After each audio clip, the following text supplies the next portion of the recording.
Hello, it's Charles with Uber Eats. Today is Saturday, the 17th of May, 2025. And I am blessed. I got the wake-up call today, and I got to see another day. Very, very thankful for that. I checked out Google this morning, and it's 83 degrees right now, and they are calling for a high temperature of 96 today and sunny skies. And tomorrow is more or less going to be the same, a few degrees warmer and sunny all day today and tomorrow. So we've got a couple good days ahead of us, warm and hopefully breezy. I didn't check out what the wind was going to be like. Yesterday was a bit breezy, not as breezy as the day before, but I still enjoyed my walk. I can tolerate temperatures upwards of 100 degrees. Coming from Vegas, the hottest it got out there it hit 120 1 or 2 days while I was living out there, and that was intolerable. I can out there it's about as humid as it is here. Yesterday humidity was around 30%, and that's more or less what it's like out in Vegas. But you know how they say, it's a dry heat, it's a humid heat, and all this stuff. I don't buy into all that talk. How they say the temperature feels like this. It might be 80 degrees, but it feels like 85 on account of the humidity or the breeze or all this. Or, on the other end where they say, well, it's 22 degrees out, but because of the wind chill, it feels like it's in the teens. That doesn't make any sense to me. It's either, you go by the wind, by the actual temperature, and that's how it feels like. And if the wind is affecting you that much to make it feel colder, just bundle up more. With temperature and weather predictions don't have to be all that complicated. Just give me what the temperature is outside, and I'll know how to address appropriately, and what the wind is like, and I'll dress appropriately for that. I weighed in this morning. I weighed in yesterday. I didn't do a video to post my weight, but yesterday morning I weighed in at 138.6, and this morning I'm at 143.8. So of course I refed yesterday. I broke my 48-hour fast just after 11. I waited until they had just opened their doors, and I went in there. I've noticed this week, because I've been walking more, I've been doing those 4-mile walks every day, pretty better than I did the week before, at least. I think I might have missed a day at most this week. But anyway, I've noticed my weight hasn't increased from my refeeds as much as it did the week before. And comparing all the days of this week to the days of the week, the corresponding days of the week last week, I weighed less each of those days. So that's mostly on account of my getting my extra steps in. I did like I said, I did a 4-mile walk yesterday, and that put me at 182 miles walked so far this year. That didn't sound right to me. It sounded higher than I expected, but I went back into my app and added all the miles of each month up, January, February, March, April, and May now. And it all added up to 182. And I looked at my, I keep notes on a piece of paper in my car, and I added it up that way, and it still was at 182. So I'm just surprised that I'm that close to 200. I'm gonna keep better track of that and make note. There's a way to make notes on that app, in that Map My Walk app, with each entry that I put.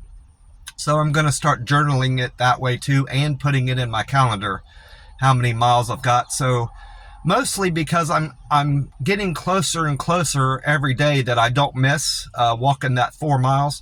I'm getting closer with each of those days to getting back on track where I need to be. Technically speaking, I need to hit 500 miles by the end of June, which I'm not going to do that. But I had gotten so far behind. I'm just impressed with the fact that I'm nearly at 200 by the end of May. So I'm very happy with where I'm at. And if I continue on this trend, I'll have no problem at all hitting that 1,000 miles by the end of December this year. I am in a 72-hour fast phase right now. I finished eating after 12:30 yesterday. That's probably about as long as I've had a refeed. I normally get done eating there at the buffet about an hour and 5, hour and 10 minutes, but I was there over 90 minutes. For whatever reason, it wasn't my intention. I think I just kind of disassociated while I was there. I was enjoying the food so much, and it was quiet in there for a Friday. Like I said, I normally don't get in there right as they're opening up. I did that once before, and they hadn't put the rice out yet, the fried rice, and that kind of screwed up my whole eating pattern there, and I didn't get enough protein in. And then I think that was the same day, that following, just before I went in to do the plasma donation, my protein was too low and it screwed up everything. So I had kept in mind not to go in there so early, but I went in there early yesterday nonetheless, and I had said, well, if they don't have the fried rice out, I'll just make sure I don't let that screw up my eating pattern, and I get enough of that teriyaki chicken, shrimp, and everything in, first and foremost, but they had the fried rice out anyway, so it all worked out. But I got plenty to eat there yet. Nonetheless, I feel like I may have not gotten enough protein in. I don't know why I feel that way. I skipped I wasn't in the mood to have the golden fish that they have there. I ate plenty of shrimp, teriyaki chicken, General Tso's chicken. I had the sweet and sour chicken. I even scooped up a little bit of beef, which I normally skip. I did that mostly because there wasn't enough broccoli in the broccoli and chicken pan, so I had to go around to the other side and get some of the broccoli out of that other pan, and I scooped up some broccoli as a consequence of that. String beans. I mentioned coconut chicken. I had 2 egg rolls. There's no meat in those egg rolls. There's just veggie egg rolls. I had 4 pieces of their cornbread with the powdered sugar on there. I call them donuts, but I guess they refer to them as cornbread. Then I had a fairly big scoop of fried rice, 4 pieces of pizza, slices of pizza. I had 4 fried wontons, a big plate of watermelon, 2 oranges, 2 bananas, a piece of cake, and 5 or 6 squares of that peanut brittle, and probably 5 or 6 scoops of their chocolate chip ice cream there. That's all I can think of that I had there. I might have missed 1 or 2 things, but I had plenty to eat. I was stuffed by the time I left there. They were starting to get busy about afternoon, which like I said, I normally leave there about an hour, but they were getting hectic in there around between noon and 12:30 from all the people coming in, and I figured it was time for me to leave because I was one person taking up a 4-seater table was kind of making me feel a little anxious, and felt like I was out of place, I guess. Just more or less that I needed to get out of there to free up a table. I was ready to go anyway. I was full. I didn't want to eat anymore. So my only concern is that I didn't get enough protein in. Not because I was getting rushed out of there, just because I don't feel like I was in the same pattern of setting up my plates like I normally do. But I'm out front of the plasma center now, which they're open, and I'll soon find out if I got enough protein in. I feel good. I feel good when I woke up this morning. I had a little bit of a headache, maybe just because I didn't get enough fluids in yesterday from my walk. But as soon as I got up and got ready for the day, got showered and brushed my teeth and got dressed, the headache went away. Maybe I just needed to get up and get moving, I suppose. Just remembered I had fried shrimp. I had 4 pieces of fried shrimp and a big scoop of their regular shrimp, the non-fried type. That That's probably my favorite type, the one that's not fried, because it's got peas in there, mixed in there, and chopped up carrots. It's not enough of a serving of vegetables to count from that scoop, but I'm also getting a little bit of peas and carrots in my diet from the buffet, which is not a bad thing. It's all fiber. While I'm thinking of it about these rolling 48s and 72s, we're halfway through May, and I need to start considering and contemplating what I'm going to do in June with these rolling 48s and 72s. Am I going to continue doing that?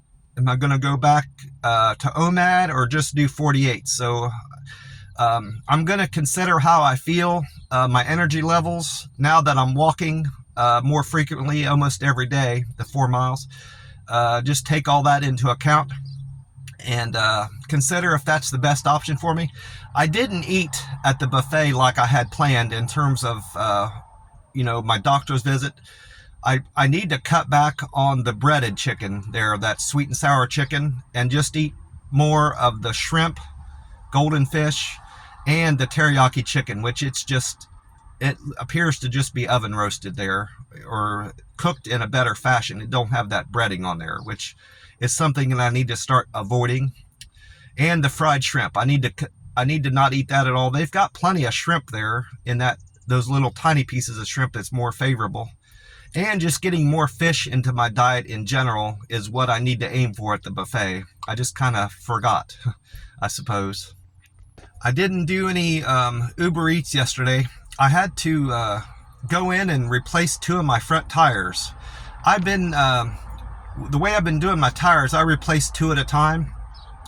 I got into that pattern when I moved out to Vegas, and it just kind of continued on organically because, naturally I'm going to wear out 2 tires in the front at a different pace than the 2 tires in the back because they were bought at different times. But somehow, my 2 tires wore out closer together as the 2 tires I wore out before. I had bought 2 tires in February and then had to replace them only 3 months later, which is aggravating enough.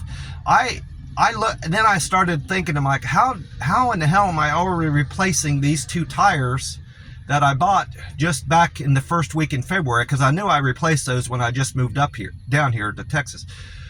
I looked at my miles, and I had nearly driven 20,000 miles just since the beginning of February. And I thought, my God, that's ridiculous. I shouldn't have driven that much in the whole year, at the most. So that got me thinking about just the maintenance that I'm having to put on my car, the gas, the tires, the oil changes, and just how much time I'm spending in my car and what I'm earning with the app. Now, if it wasn't for all the miles I'm putting on my car, wearing it out, the gas, maintenance, tires, oil change, all that, Uber Eats is a good income, and it can be enough to sustain anybody if you're careful with the trips that you take, that you're not driving out too far from a good area in your market where you have to spend time driving back in gas.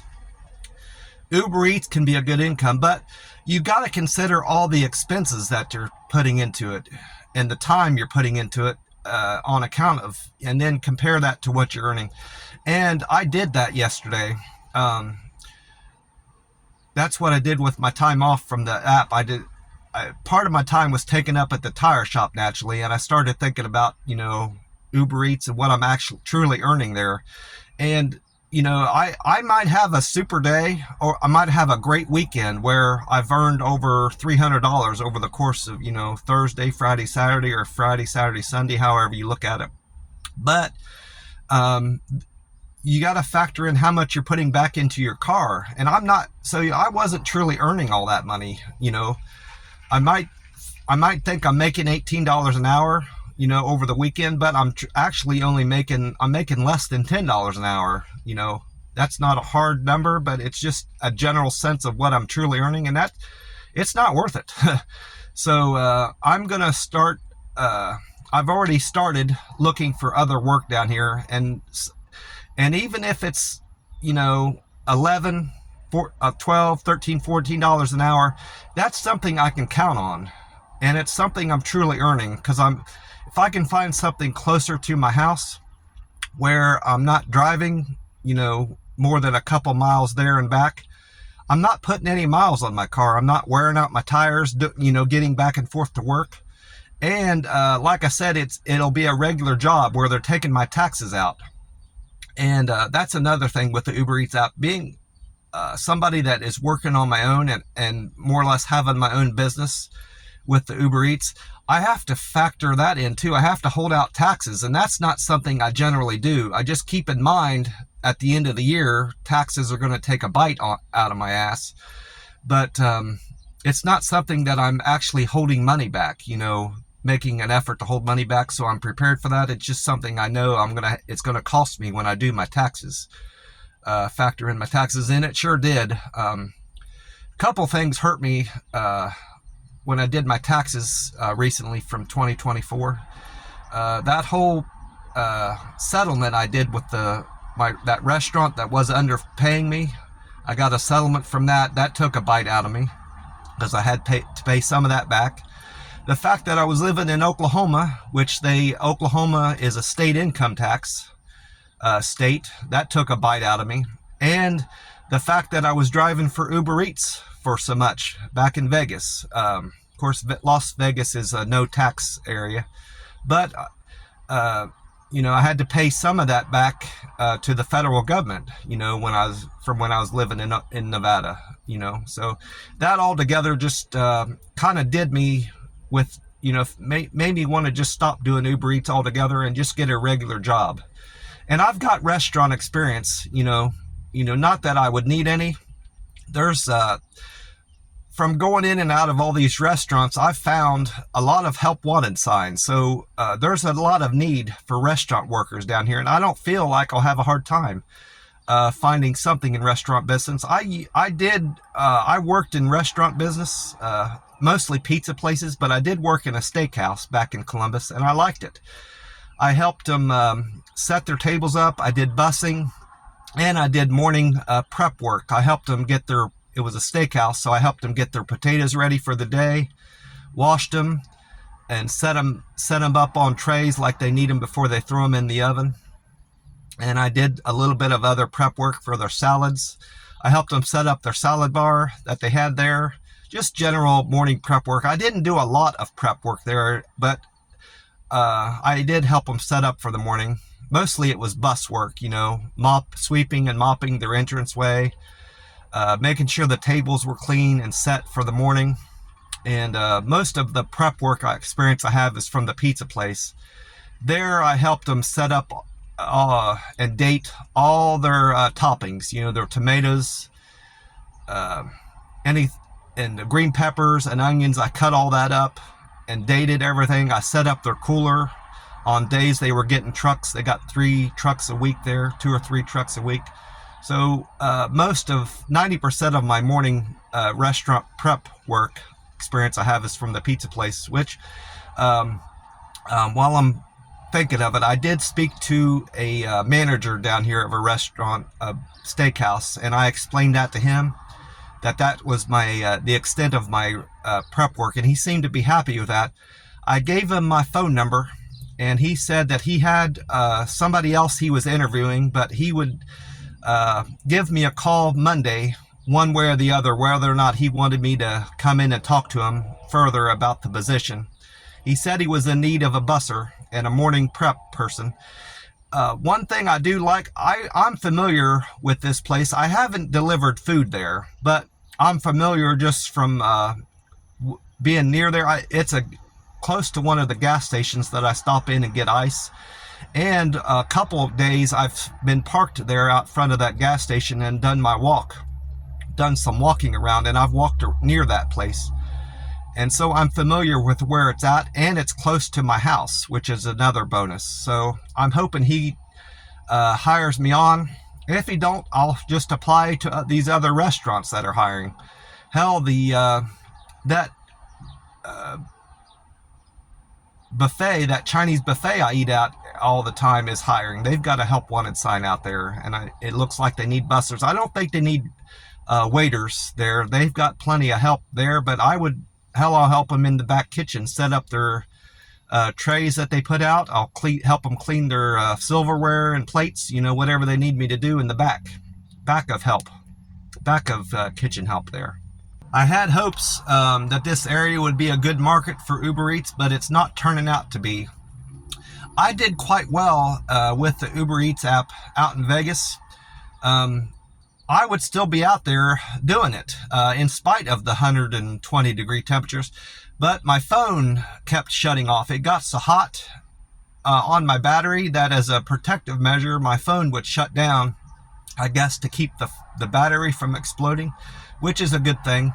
I probably could have just waited it out, taken a month off until it cooled down, because that was around July, August. It gets the hottest out there, and I could have just waited till September or even October and got back with the Uber Eats app, because the money was good out there. I just only had one other frustration beyond the heat shutting my phone off, is all the casinos that you have to sometimes pick up food at, because a lot of them have restaurants in there, and delivering to casinos out there, hotels, is a pain in the ass, because the app will end up sending you to the wrong side of the hotel to drop the food off.